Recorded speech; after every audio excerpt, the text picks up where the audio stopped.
Everybody, just wanted to do a quick show of a couple gadgets that I got for the holidays.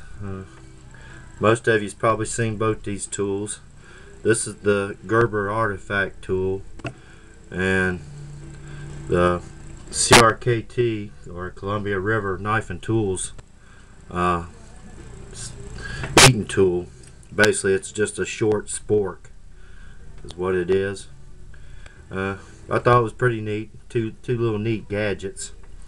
I'll kind of talk about the spork first, or the spoon. A lot of people had a problem with the spikes or tongs right here being too short.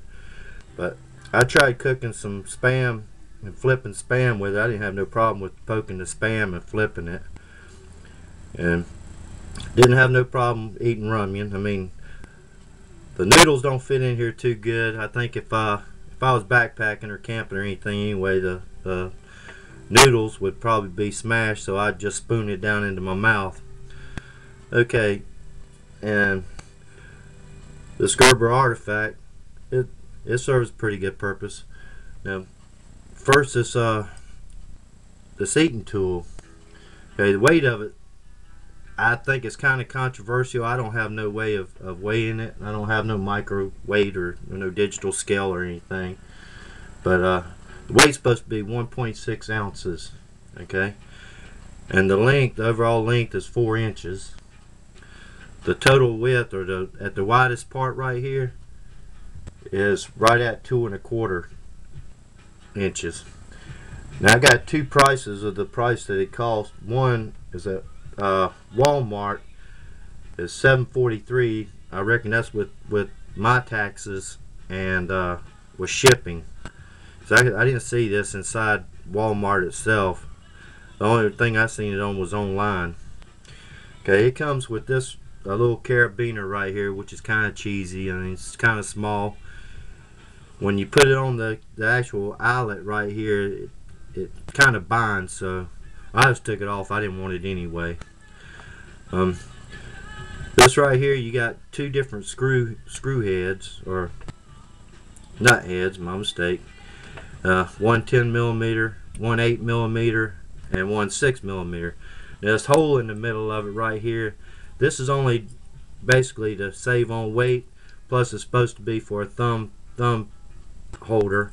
Well, I reckon if you wanted to use it like this, that'd be fine. If you wanted to use it like this, I reckon as a fighting tool or something, I reckon you could use it as that. This end right here is supposed to be a pry bar. Okay, you can see the little pry bar part right here. You can tell it's different from this side right here. This side right here is kind of filed down at a point, and I reckon you could use this as a pry bar also. Now, it's supposed to be used as a flat tip screwdriver too. I've got a flat tip right here, or a flat tip screw. So, but if you put it in there, you'll notice that it gets a good bite. It gets a real good bite of the screw. Okay. Then of course you got the bottle opener right here. I don't drink. I don't open no kind of bottles. But I reckon if a buddy of mine needed one, I got one with me.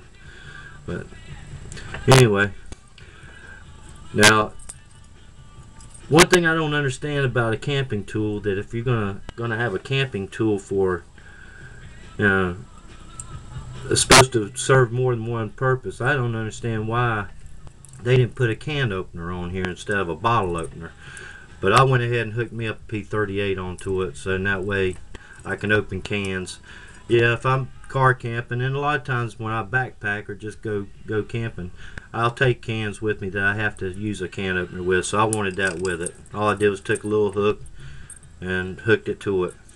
Okay, and that's about all I can say about this. Now this is made out of stainless steel, but this one here has a black Teflon coating on it. I just like black better than I do stainless steel color. Okay, and that's about all I can talk about is the eating tool. Now this Gerber Artifact, the specs I got on it, I don't know exactly what the weight is on it, so I ain't gonna even say. but closed, it's right at 3.5 inches closed from tip to point. Okay, but when you open it up, the open length is 4 3/4 inch. Okay, now this artifact tool, it has, let me go ahead and close this before I get sliced, and I'll talk about that a little bit more. But the artifact tool, it has a wire stripper right in here. You can actually use this for wire. I've tried it. It does strip. It's kind of rough strip, but it does strip wire. Of course, you got your pry bar right here. You got a nail puller. I reckon you can use this as a nail puller. I don't think I would ever try it because I think this would break. So I don't think I'd use it to pull nails with. Of course, I don't take nails with me when I go camping anyway. And this end right here, both of them supposed to be used as flat tip screwdrivers on both sides, one for large, one for small. And of course, I'll show you that the big one and the small one both hold the flat tip. This big one, I don't know if I would trust it too much. I think if you put a lot of pressure on it, it would probably strip your screw out. Now the little one, nah, I know I wouldn't try that because I don't just see no way to get it up in there. But that's what they're supposed to be. Both sides are supposed to be one small flat tip screwdriver and one larger flat tip screwdriver. Me personally, I don't think I'd use it because I think it'd strip out my screws. Of course, right here you got a bottle opener right here. Then you got your little keyhole or key ring hole right here. And I do have a small key ring on here because it goes on my lanyard that I keep all my gadgets on. And then if you notice right here, it's got a pointed tip right here. Now this is a cross tip screwdriver. Okay, now it does fit pretty good up in here. Now this is a Phillips head screw, wood screw, and it does fit pretty good. Now I think if you used it often, I think this would probably eventually start reaming your screws out. But right off the bat, new, it fits wood screws in there pretty good. Okay, and the next thing is, of course, you got your craft blade right here. Now it uses a spring loaded what I call a leaf spring lock on it. All you do is push it down and twist, and to be able to close it. Now it doesn't lock into closed position, so a lot of people are complaining about that and trying to tighten this up. But I tell you, this little screw right here is the smallest torque screw I've ever seen in my life. I've not tried to see if I have one to fit it, but I've read a few guys' reviews that says that they can't find nothing to fit that to tighten it up. But anyway,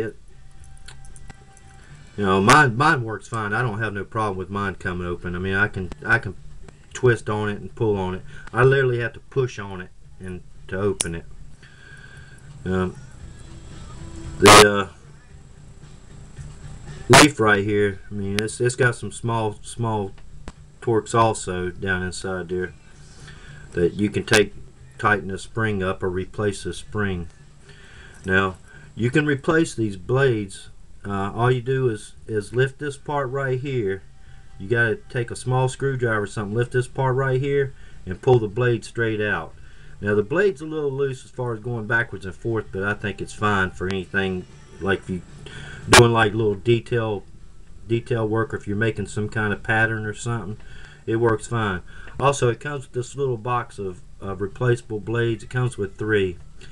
But number 11, that's a pretty common craft blade. You can buy X-Acto blades, I mean, at Walmart or just about any craft store. You can buy them at Lowe's, Home Depot, wherever. So that's pretty common. I like the number 11. Now, as far as using this knife, I will tell you that whoever come up with the idea of making it curved like this was pretty ingenious. Because if you put this thing in your hand, I mean, it fits perfect for doing detail work. Let me move this keyring, but it works perfect. I mean, it fits in your hand fine. Probably better than my X-Acto knife. So I do like that, and it doesn't. I have I don't have no play in mind, but I imagine after, if you put a lot of pressure on it, I imagine you would try to start getting a little bit of play. But overall, I like this tool. And it's fairly light. I mean, well, it's a little heavier than the Eaton tool. The Eaton tool is supposedly 1.6 ounce. This might be about 3 ounces, or maybe 4 ounce. But it's not that bad. I mean, I see guys walking around with thousands of keys on their key ring. I don't think this right here is gonna make a difference on a lot of them guys that carries all the gadgets on their key ring. But overall, I kind of like this Cricut tool, or not the Cricut, but the Gerber tool. It's pretty good. I like it. Now I will tell you this: the bottle opener right here, if you notice right there, it's got a real sharp point on it. So I kind of watch if I was opening a bottle or something about catching this on the lip of the bottle and possibly scraping and breaking the lip of the bottle, like if you drink beer or something like that out of a bottle, or Coke out of a bottle. I kind of be leery about that. I would make sure I got it right on the edge of the cap. And other than that, you know, like I say, I do like this artifact tool. I mean, I don't carry a bunch of keys, and I try to keep my keys to a very minimum. And so this also will go on my lanyard, my gadget lanyard. And I'll show you all my gadget lanyard some other day.